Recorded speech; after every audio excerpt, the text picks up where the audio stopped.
Bursa grand মসজিদ বা যাকে তুর্কি ভাষায় উলু জামি মসজিদ বলা হয়, তুরস্কের ঐতিহাসিক শহর বুরসাতে অবস্থিত এক অনন্য স্থাপত্য শৈলীর নিদর্শন এবং অটোমান সাম্রাজ্যের প্রাচীনতম এবং গুরুত্বপূর্ণ মসজিদগুলির একটি।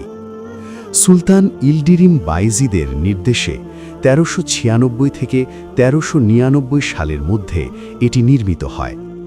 মসজিদটির সবচেয়ে বিশেষ দিক হল এর ২০টি গম্বুজ, যা ৫x৪ বিন্যাসে সাজানো এবং বিশাল পাথরের স্তম্ভের ওপর দাঁড়িয়ে।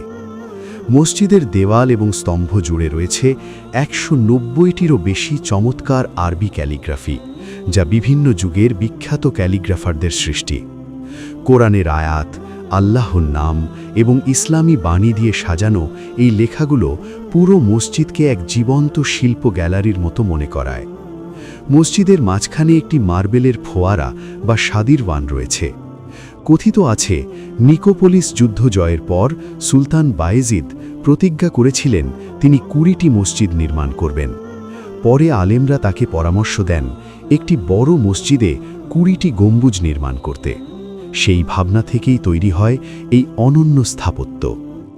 বুরসা গ্র্যান্ড মসজিদ কেবল একটি ঐতিহাসিক স্থাপনা নয়, এটি উসমানীয় ঐতিহ্য, ইসলামী শিল্পকলা এবং আধ্যাত্মিক সৌন্দর্যের এক মহিমান্বিত প্রতীক।